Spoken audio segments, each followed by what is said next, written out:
Hey boys and girls, today I'm going to teach you about James Rizzi and show you how to make a James Rizzi inspired cityscape. So James Rizzi was a pop artist from New York City, and you can get some more information from the PowerPoint slide that I gave you. It has a link to more of his works, and it has a few fun facts about him. But like I said, today we're going to draw a cityscape. A cityscape is a picture of a city, like a landscape is a picture of land. But we're going to add some buildings, and we're going to make them have cool, funny faces. We're going to have different eyes, different nose, different mouths. I'm going to include this in the PowerPoint presentation. You don't have to use these exactly. You can use whatever eyes and nose and mouths you want, but I just wanted to include some facial features in the style of James Rizzi. But if you can come up with more, I would love for you to do that. I also included different windows you could do and different rooftops you could do. Again, you can do whatever windows and rooftops you want. That's the cool thing about being an artist. You can invent your own. But like I said, I'm just showing you how to make a cityscape in the style of James Rizzi. All right, here we go. So the first thing you need to do is grab a pencil, and you're going to draw all these with a pencil because you can erase with a pencil, right? You can't erase with a Sharpie.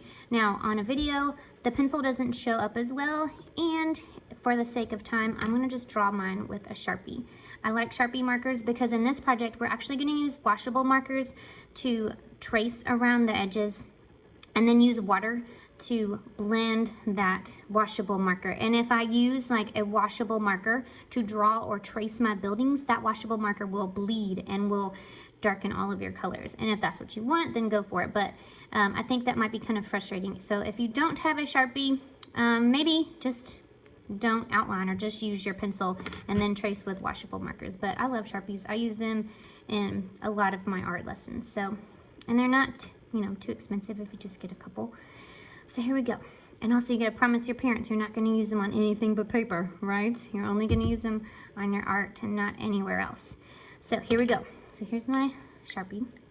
I've got my paper horizontal so I can draw a lot of buildings. I'm also gonna make these buildings overlap. So if you wanna start out with a short building and then switch to a taller building, you could do that. So James Rizzi was born in Brooklyn, and he loved New York City, and he loved all the skyscrapers. So you will see that in a lot of his works. And look how my lines aren't perfect. Nobody's perfect. Just do your best. It doesn't have to be like you drew it with a ruler. Now, if you want to use a ruler, if you have a ruler handy, go for it.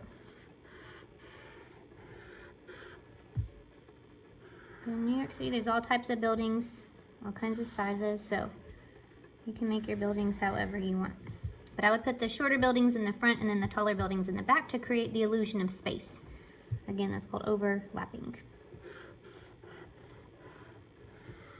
I'm gonna stop right there so I can maybe put another building right here in front of it.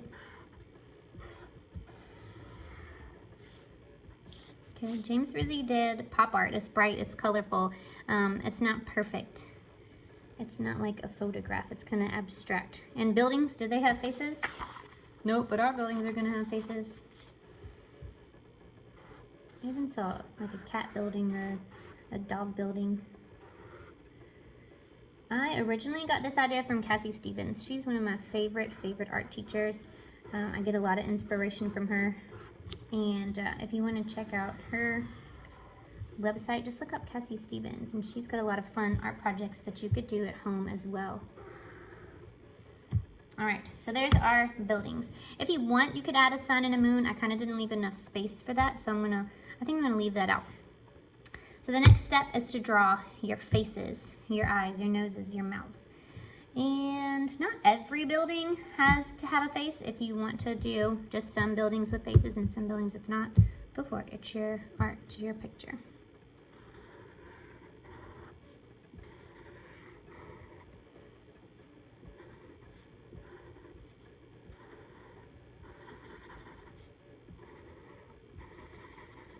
If you want to draw your windows different than mine or your eyes different than mine, that is a-okay.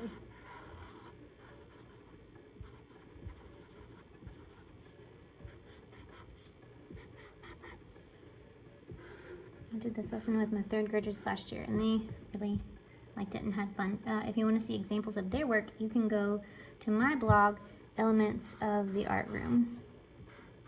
And there's also a link to that in the PowerPoint presentation as well. And that has, you'll see a lot of ideas I got from Cassie Stevens, a lot of ideas I got from other art teachers. And you can go on there and try some of those too. Let's see, what kind of mouth do I want to do? Maybe his tongue is sticking out. Maybe some of your windows have window panes like this, maybe some don't. Maybe some of your windows are big, maybe some of your windows are small. It's your art. You do what you want.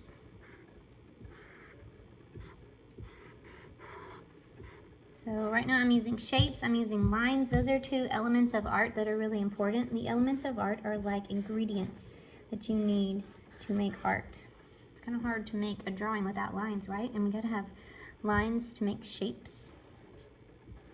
They're very important.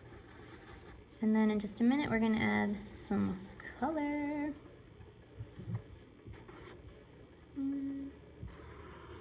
Maybe he's a little scared of something. Maybe he's, I don't know, surprised or mad, who knows? Do we need eyebrows? Sure.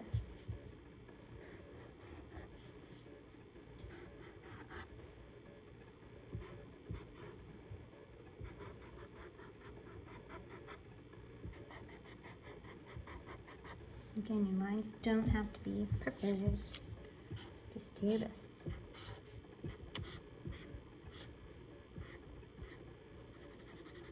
I saw these eyes on one of his paintings. It looks pretty funny, but I like it. Looks kind of mad, didn't he? Isn't it funny how the shape of the eyes, the shape of the mouth, how the eyebrows are can really change a figure's expression?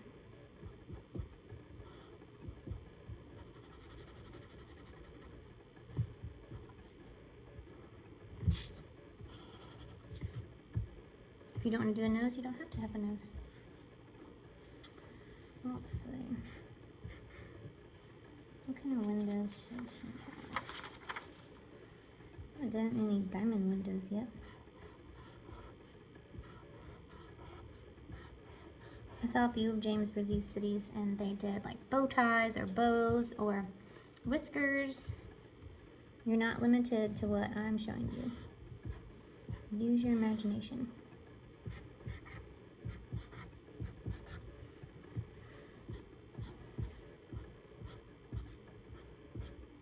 Now when you add color to this, I wouldn't just paint over everything. I would do my building one color and my windows a separate color to help those windows to stand out. Let's see.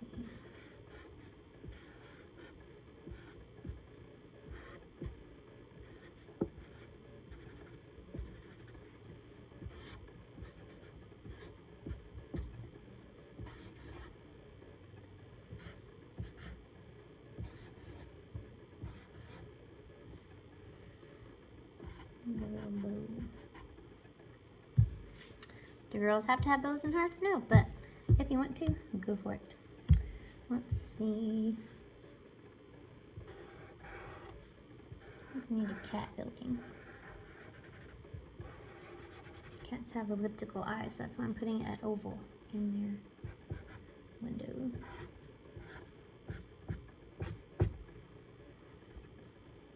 Maybe a paw print window. It's up to you. Maybe this building doesn't have windows. Or doesn't have a face, sorry.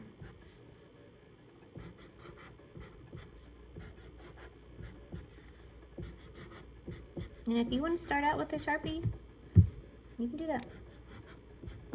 I'm making little mistakes, but it's okay. Because this is a lot to trace.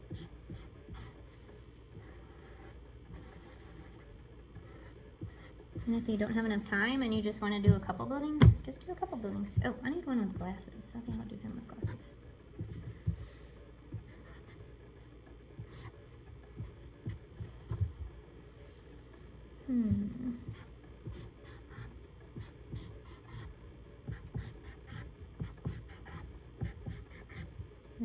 pattern on your buildings, you could do that.